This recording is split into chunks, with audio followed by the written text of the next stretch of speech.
Thank you for joining us. Welcome to LumioseStation.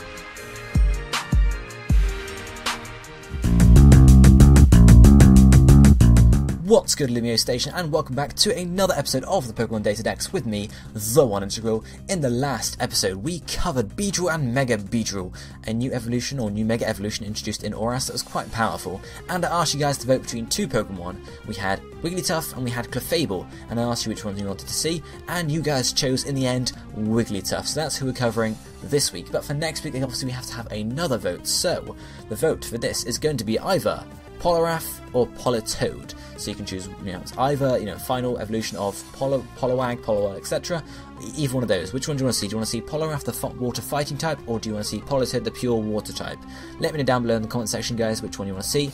And of course, that's the one I'll cover next week, the one with the most votes. But for now, let's get on to covering Wigglytuff. So, a Wigglytuff is a normal fairy type, obviously the fairy type being added on in Generation 6 and being a pure normal before now, is the balloon Pokemon and is number 40 in the National Pokedex. It stands at 3 foot 3 inches tall or 1 meter tall and weighs 26.5 pounds or 12 kilograms. Breeding and egg-wise, it's in the fairy group, and it's primarily a female actually. It's 75% female, 25% male, so you're more likely to get female obviously, which makes sense because it's pink and pink is generally a stereotypical type for a girl. Looking at the evolution chain for Wigglytuff, we can say it's a 3-stage. We have Igglybuff, Jigglypuff and Wigglytuff. Jigglypuff being introduced in Generation 1 alongside Wigglytuff, and then Igglybuff coming along in Generation 2. Igglybuff will evolve into Jigglypuff with the use of maximum happiness, maximum friendship, whatever sort of you want to use that. So it's going to take a bit of time to sort of evolve it if you're playing the game through usually. Not that you can get an Igglybuff in the wild at all, but obviously the easiest way to do is just run around for a bit, use the Soothe Bell, anything to get friendship or its happiness higher, and then eventually evolve to a Jigglypuff, and then to evolve further into a Wigglytuff, you use a Moonstone. Now with most Moonstone evolutions, once you evolve, you don't learn any more moves by level up, so it is worthwhile thinking when saying to yourself, okay, am I going to evolve now, or am I going to evolve a couple levels down the line once I've learned this other move, in terms of actually sort of in-game stuff. But there's not much of an impact in Wigglytuff's sort of competitive use in this, so you can evolve it straight away. Looking at the base stats for Wigglytuff, we can see its highest stat is health points at 140, so it's a fairly high health point stat. And Wigglytuff is a bulky Pokemon, as you might assume, just looking at its design. But then the rest of its stats sort of lack a fair bit. Its attack is 70 and its special attack is 85, which is only two other good stats. And its defense is 45 and its special defense is 50. And then its speed, sort of again, much like defense, is 45. So it's not a very defensive Pokemon. It's bulky, but it doesn't have all that. It doesn't have the defense to back it up. And the speed is really slow as well. So really, Wigglytuff doesn't have anything that makes it really stand out. It's sort of just like Ordino. It's just got the bulk, really. That's all you've got for it. Then abilities for Wigglytuff, there are 3 available, 2 basic and 1 hidden. The first basic is Cute Charm, which means contact with this Pokemon could cause infatuation of the enemy. So if they use Tackle, not that you would competitive, they could possibly get infatuated, and that is quite useful. But again, it is just a chance, so it's not a guaranteed effect. It's not always going to help you out. The second ability is Competitive, which boosts the special attack stat by 2 stages when one stat is lowered, or when a stat is low benefit. This includes the special attack stat. So say you have Wigglytuff in, they send in a Gyarados with Intimidate. Obviously that's going to lower your physical attack, but it's going to boost your special attack by 2 stages, which is powerful. That's powerful. And obviously if they lowered your special attack by a stage, your special attack would go up by 2, so you'd have a +1 on it. So it wouldn't be as big a rise, but of course still pretty good to get a rise in your special attack. So this means that Wigglytuff is more useful, at least in special attacking rather than physical, because it has this ability to get boosts. Again, it's a chance ability. It's not always going to take effect. It's not always going to happen, but definitely you could try and get it to happen if you want to switch in on an Intimidate, or to try and force a switch in. So say they know they're going to use a stat reducer or whatever, then you can switch in and do that. Who knows? It's just something to use in the game. But for now, that's competitive. The hidden ability for Wigglytuff is Frisk, which means it can check an opposing Pokemon's held item. This could be useful because sometimes a Pokemon could have several different sets, and then knowing the item means you can know the set, and then you can style your gameplay around that. But again, it's sort of a lot of Pokemon can be fairly Wigglytuff or Fable is going to hold the leftovers basically. Most of the Pokemon are only going to have 1 or 2 items. It's not going to be hard to guess, especially leftovers, because they regenerate at the end of the turn anyway. But you guys get the idea. Sometimes it's useful, sometimes it's not. Who knows? But that's the main stuff about Wigglytuff. Let's move on to looking at its typing. Now, being a normal fairy type, this is the same typing as Mega or Dino, which means it has a few good things, a few bad things. It resists only 2 types, which are Bug and Dark, so they're not too common really, apart from Dark with Knockoff. The 2 weaknesses that Wigglytuff has is Poison and Steel, which means that, again, Poison's not too common, neither is Steel really, but they are a bit more common because of the fairy type now, and obviously that's where the weaknesses come from there.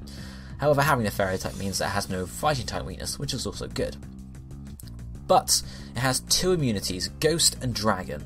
Ghost, they're both reasonably common types, Dragon not so much, just because Dragon's more a defensive type since it resists all the elementals, but it can be good because obviously you can switch in on their outrage to stop them outraging, or you could just use it as a general. You can switch in on more moves, you can switch in on Shadow Balls, you can switch in on anything really, or not anything, but you guys get the idea.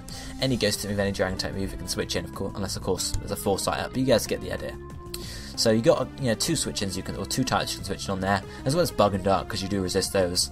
But you do take neutral from the rest of the type, which isn't brilliant because there's a lot of types.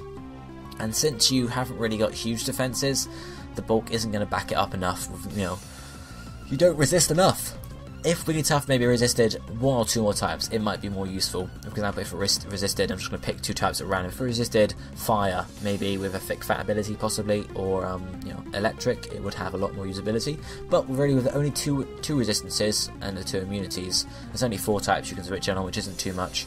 As compared to some Pokemon which have 4 or 5 resistances and then 1 immunity or something along those lines. So typing is good, but it's not brilliant. Looking at the highlighted moves that you could use if you're going to use a Wigglytuff, we have a few learned by heart scale. As I said, it doesn't matter what you don't have to learn any of these moves when you're a Jigglypuff or an Igglybuff, so you can evolve it as soon as you can. But there are 2 you need to get by heart scale once you evolve to a Wigglytuff, and these are, first one is Double Edge, which is going to be a physical move for your normal type stab, and the second one is Play Rough, which is going to be a powerful physical move for your fairy type stab. Then we have some TMs here, the first one being TM13 Ice Beam. Special attack, it could freeze the opponents. This is, you'll see why I've listed these in a minute for the set wise, but Ice Beam is pretty good anyway.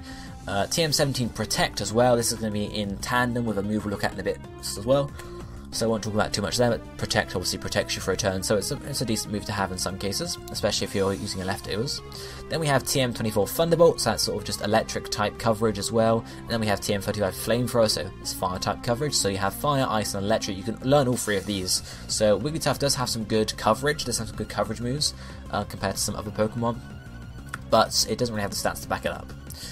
Then we have a last TM here, which is TM99 Dazzling Gleam, which is a special fairy type stab, so if you're using a special Wigglytuff, you can definitely run a Dazzling Gleam rather than a Play Rough, because you don't want to run Play Rough if you're running a special set, But then we have some tutor moves as well, Tutor from Auras, and we have, the first one is a Drain Punch, which is a pure fighting type move. Well, obviously they're all pure, you get the idea, but it's going to also restore your health points. Now, the good thing about restoring health points, especially for Wigglytuff, because it's bulky, it's going to be able to get some health points back, and it's going to stay around in the battle for a bit longer, as well as obviously having leftovers, it gets a bit more regeneration from there as well. The second tutor move we have here is Hyper Voice, which is a special type stab for your normal type, obviously, which learnt my tutor, as mentioned. And Hyper Voice is pretty powerful as well, it's going to do some decent damage. So we have Hyper Voice and Dazzling Gleam for your special sets, and we have Double Edge and Play Rough for your physical sets, so coverage on both your stabs for both these types of sets. The final tutor move we have here is Stealth Rock, and this can be used obviously with Wigglytuff's Fair Bulk. You could use Wigglytuff as a Stealth Rocker because you can, throw some Stealth Rocks down if you don't necessarily have one on your team. You could go in, Stealth Rock up, you're definitely going to be able to take 1 or 2 moves, and then you're just going to have them up, and obviously if they clear them, you can switch back in again later on if you're still alive, and Stealth Rock up again. So it makes Wigglytuff a fairly good Stealth Rocker because it just has the bulk to do so. And the final move we have here is an egg move, and this is Wish. Now, as I mentioned earlier, we have Protect, so the Protect and Wish combo can be used on Wigglytuff, where you wish the first turn, protect the second turn, and you can always get your health points back, which is obviously always nice. There's no threat of you dying before your wish comes down. However, this does offer the enemy some opportunities to actually switch out and set up on you if they know you're going to use Protect. So you could think about not running Protect and instead just sort of mixing it up a bit, but really it's up to you how you play that. But those are the highlighted moves you can use on Wigglytuff, so we'll move on to looking at some sets now. We have 4 coming up, 2 special, 1 physical, and sort of 1 just support utility set which could be used either physically or specially. Right, the first move is sort of your basic Wigglytuff set. It's exactly what you'd expect to see. We have for moves, Protect, Wish, Dazzling Gleam and Hyper Voice. Ability is Competitive, Nature is Bold or Modest, held item is the Leftovers, and the EVs are going to Maximum Defense, Maximum Special Defense, and the rest in Special Attack. So looking through the moves first, Protect and Wish, as I mentioned already, it's your combo there. That's the way you get health points back, as well as the Leftovers. And then we have Dazzling Gleam and Hyper Voice as your 2 attacking moves. Obviously with our ability being competitive, we're hoping to get some special attack boosts at some point in the battle, and obviously Dazzling Gleam and Hyper Voice are going to utilise those, and you can start doing some decent damage if you get at least 2. Plus, obviously once the enemy's activated competitive on you once, they're generally not going to do it again, so all you're going to be able to get generally is +2 special attack, but that's still pretty good. You can still do some decent damage there, especially with Dazzling Gleam and Hyper Voice, because they're both fairly powerful moves. Nature. A bold nature is going to lower your physical attack but boost your physical defense, and if we look at the base stats of Wigglytuff, we can see that the base defense is just slightly lower than the base special defense, so that's why we're trying to boost the physical defense there, just to keep them sort of level, just to bring them both up to the same sort of size, the same strength. Alternatively, you could run a modest nature on this set because you have some decent bulk already, so you could probably just, say instead of going all out tank and wishing and protecting and whatnot, you can use a modest nature and do a bit more damage with Dazzling Gleam and Hyper Voice.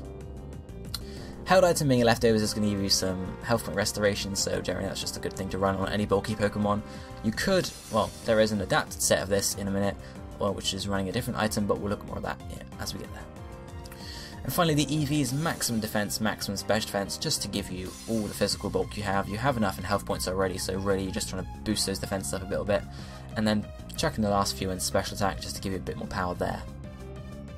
But that's it for this set, so let's look at the second special set, and this is more of an all-out attacking set, which isn't too common for Wigglytuff because, as I mentioned, its special attacking stat isn't that high, it's not that useful. You really just want to focus on bulk, but you could definitely use this set.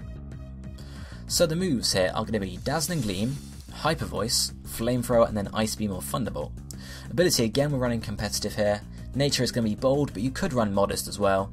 Held item here is an Assault Vest, and the EVs are going to be Maximum Defense, Maximum Special Attack, and the rest in Special Defense. So moves, Dazzling Gleam, Hyper Voice, that's your 2 stabs, so no more needs to be said there. And then finally Flamethrower, Ice Beam, Thunderbolt. You could run any of these 3.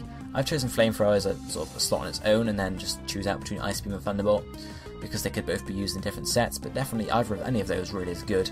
In terms of what's going to be better for you for your weaknesses, you are weak to Poison and Steel, so definitely it might be worth grabbing a Flamethrower, because Dazzling Gleam and Hyper Voice, neither of them are going to do much damage to a Steel type, so Flamethrower might be useful to carry for that. That's why I've put it there. Ability is going to be a competitive one, as I mentioned, because we're hoping for that special attack boost, and really that's the best ability for Wigglytuff, to be honest, so you definitely want that competitive boost if you can get it.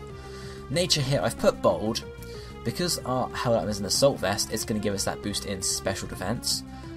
So I put the nature as being bold to boost up your physical defense a bit, just so you can try and get it as high as you can, really, because the special defense is going to be high enough. So putting the bold nature there is going to just boost it up and try and get it high enough. And similarly, defense here, the EVs rather, we're putting maximum defense just to try and get it as high as possible. And I've put maximum special attack, because as I mentioned, we are going all out attacking, so we just want a bit more power there. And then just put the last few in special defense, because that stat is going to be high enough already with the Assault Vest. How would you use this particular set? Well, you sort of just go in, you use the move that's going to do the most damage, and then you sort of see how long you last. You haven't got any health point restoration because you don't have Leftovers or a Wish Protect set, because you can't have an Assault Vest with Wish or Protect because they're both status moves, and our Assault Vest requires us to use attacking moves. So you have no health point restoration here, but you can still do some decent damage, especially if you get a competitive boost off. But that's it for that second set there, so if we move on to the third one now, we're actually looking at a physical set, very similar to the first set we looked at, just with sort of physical moves. So the moveset here is Protect, Wish, Double Edge, and then Play Rough. Ability is going to be Cute Charm, or Frisk, and the nature is going to be Impish or Careful. Held item here is Leftovers, and then the EVs are putting Maximum Defense, Maximum Special Defense, and the rest in Attack. So as I said, it's very similar to the first set, except instead of having Dazzling Gleam and Hyper Voice, we have Double Edge and Play Rough for our 2 stabs. Ability, because competitive boosts your special attack, and this is a physical set, we don't need competitive at all, so you have the choice of either Cute Charm or Frisk. So you could either go for the possibility of infatuating an enemy with Cute Charm, or you can go for Frisk to try and find out what items they have. So it depends what sort of role you want to use this Wigglytuff in. I'd personally go for Cute Charm, just to try and get that infatuation off, because that will hinder an opponent's process of attacking, you know, setting up and whatnot if it goes off. Whereas Frisk, I'm not too bothered about items they have, because generally you can figure out what items they have just by the Pokemon they have, or of course leftovers regeneration. Nature, I put here Impish or Careful. Impish is going to boost your physical defense but lower your special attack. So as I mentioned earlier, your physical defense is lower than your special defense, so you want to try and boost that up a bit. And the Careful nature is going to boost up your special defense and lower your special attack. So if you want to go all out special, you could, but I'd recommend just boosting that physical defense just to bring it in line with the special one, so you can just take a few moves of either. Held items leftovers for our health and restoration, along with the Protect and Wish set. And the EVs we're putting maximum defense and special defense for all the defensive bulk we can, and then the rest in attack, just to give us a bit of power, because this set isn't really about doing damage, it's about wish and protecting and sort of stalling the opponent out, but of course you can do some damage in the background. How would you use that set? Well, very similar to the first set, as we said. Go in, attack really, because that's all you can do, and then once you start losing some health points, you can wish up, you can protect up, and then you're at full health points again. Of course, Toxic is always a big threat there. Toxic or Burn, or any status condition, just normal poison as well. So you definitely want to watch out for that. But obviously, it's always useful to carry a Heal Bell, whichever you want to use there on your team, just to get rid of some status. So it's always good to carry one of those, and that might be your cure for your Wigglytuff if that situation happens. Then the last set. This is more of a support, a utility set here. We have Protect, Wish, Stealth Rock, and then Drain Punch or Play Rough. Ability is going to be Cute Calm again, yeah, definitely Cute Calm again. Cute Charm or Frisk, and then Nature is going to be Impish or Careful again. Held item being a Leftovers. And the EVs in this case, we're having maximum defense, maximum special defense, and the rest in health points for all the bulk we can have, because we don't really want to focus on attacking at all in this case. So the moves. Protect and Wish is your basic Protect Wish setup. You wish, you protect, you get your health points back. Alternatively, since this is a support set, you could wish, switch out, and give that wish to another Pokemon on your team. Stealth Rock is there to just try and set Stealth Rocks up as soon as possible in the battle, because they are always going to help out, especially if your opponent has one of those tricky Talonflames or annoying Charizards. Finally, we have Drain Punch or Play Rough in here. You could run a special attacking set of this one as well, just switch Drain Punch or Play Rough out for something else and have competitivity ability and have a different nature, just because it could fit better. But I chose Drain Punch here. I chose physical for Drain Punch because Drain Punch is just another health point restoration ability, move, just another way to get your health points back, which is going to be helpful, especially if you're just trying to tank stuff out. So with Wish, Drain Punch and Leftovers, you're going to have plenty of health points there coming back to you. You could run Play Rough, however, just for the stab, just for the bit of extra damage, but really, in my opinion, it's not worth it. You may as well just run the Drain Punch. May as well. The only trouble there is ghost types, but what can you do if one of those comes up? What can you do? Ability again is Cute Charm or Frisk, because competitive is no use to us, unless of course we decided to run the special attack in the last slot. And in this case, I would definitely choose Cute Charm, because we want all the tank, all the bulk we can get, and if that includes infatuating an opponent, that's definitely going to pay off. Nature then is Impish or Careful like before, so it's going to either boost our physical defense and lower our special attack, or boost our special defense and lower our special attack. Alternatively, if you're running the special set, you can run a Bold Nature, just so you're not lowering the attacking form you're going to use. But Nature, I would choose Impish here, just because your physical defense is lacking, so might as well boost it up a bit there. And then the held items Leftovers, just to get your health points back, and then we have the EVs, bulking it up as much as you can. And that's sort of really it for that set. How would you use this set? Switch in, Stealth Rock as soon as possible, and then start Drain Punching, unless of course they're a ghost type, in which case don't do that, you might want to switch out in that case. Start Drain Punching if you can. If they're doing too much damage to you, maybe switch out and think about doing someone else, or if you're forcing a switch on them, maybe think about switching out as well, doing a double switch, or something along those lines.